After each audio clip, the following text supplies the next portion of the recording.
Hello, welcome back to the channel, boys and girls. Hope you're doing okay.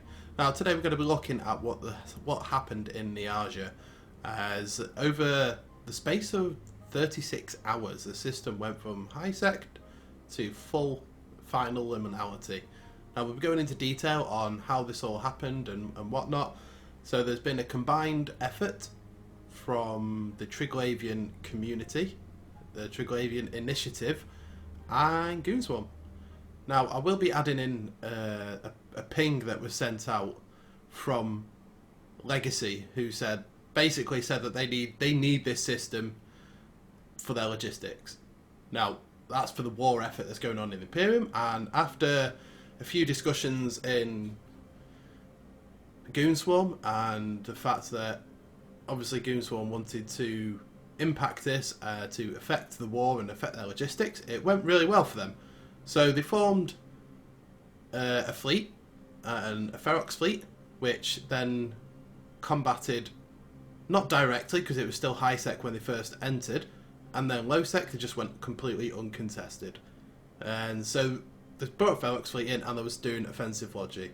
Now I've got on screen here, so the solar harvesting has commenced, which means that it's locked in the final luminality. And the Triglavians are now harvesting the sun, which is really, I think it's a really impressive model. I think they did a really good job with these effects and visuals and structures and whatnot. So if you warp into that acceleration gate, which you saw at the very beginning, you're brought into this room, which there are multiple Triglavian sentry turrets, as you can see. There's also quite a substantial Triglavian fleet that is in here, which is quite a big fleet actually. That's a lot of DPS and a lot of nukes as well, so that's going to be quite difficult to contest. Now once it is locked in final luminality, I do believe, as far as I'm aware, you cannot bring it back. That is it, it's done. Now the impacts that this has had, obviously everyone since then has been feeling the impact of it, as Niarja was not only a ganking system, it was a main logistic route between Jita and Amarr. So it's now gone from 9 jumps to 52, which obviously is a hell of a lot. So also, with it being low sec, as soon as it went to low sec, this created an absolute thunderdome of a system. There was gate camps going on, which I'll show you in a minute. There was gate camps going on, there's PvP, there was just ganks, and people hadn't quite clicked and just automatically set their freighters and their orcas and all that sort of stuff, which I'll be putting links in the description to some kill mails that happened in the first 24 hours of it being low sec.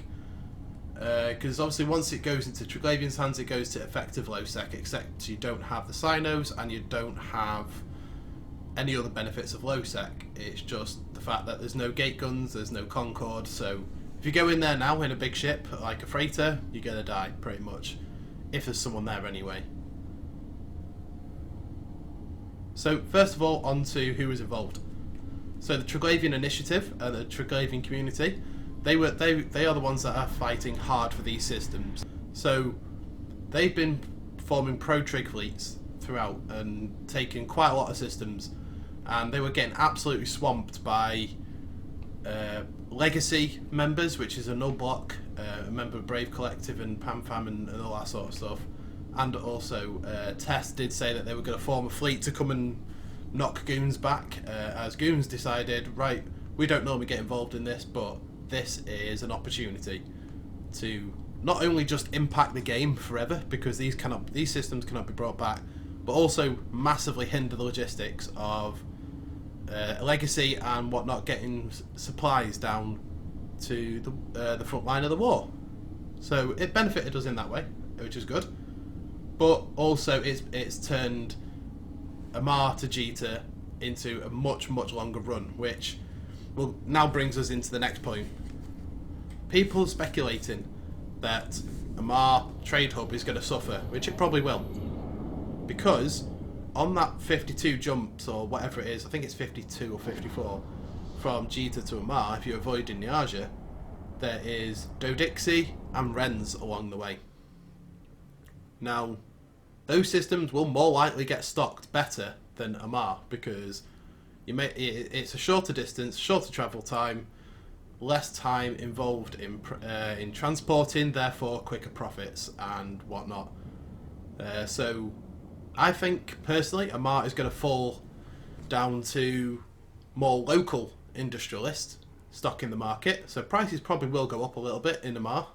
And I think Wrens and Doe Dixie will benefit from this, as they will be getting better stocked and better variation of products on the market.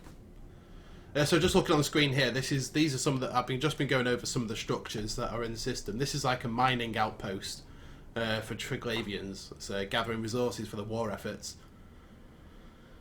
And there was a couple structures before, so if you want to have a look at the description of it, it's on the screen for you now. I'm not going to read it to you. So with all this going on as well, this has changed the face of HiSec in a very, very big way, and a bigger way that's happened, I'd probably say, since Sanctuary incursions, because these systems are now getting put into low sec, and as far as we're aware, there's no way of bringing them back to HiSec to be able to be safe transit routes again. And with Niarja being a very, very popular ganking system for all entities, ganking freighters and whatnot, that route that they have to take now, which is 50 to 54 jumps, has, I think, 5 or 6 0.5 systems along the way. So I think more people are going to get involved in ganking the freighters. There's going to be more and more freighters dying along the way, and there's going to be a lot more risk involved going on there. So if you're using jump freighters, I'd probably say use Sinos to get around this, because you ain't going to want to take a jump freighter on those routes. And so prices are probably going to go up of certain things. I think jump fuel prices will go up as people are using jump freighters more and more often. I think prices on the average ship and ammo and all that sort of good stuff in Amarr is going to go up. But this has undoubtedly changed the face of HiSec in a very, very big way. And GamesForm were happy to be a part of that, as always happy to be a part of big events in the game and so on and so forth.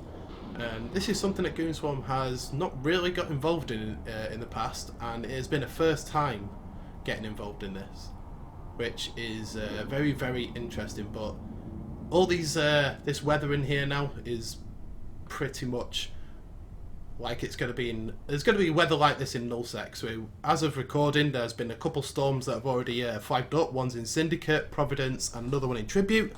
But we'll move on to those in another video, guys. But I hope this has been a little bit informative to you. I hope you found it interesting, and I will, of course, see you in the next one. Take it easy.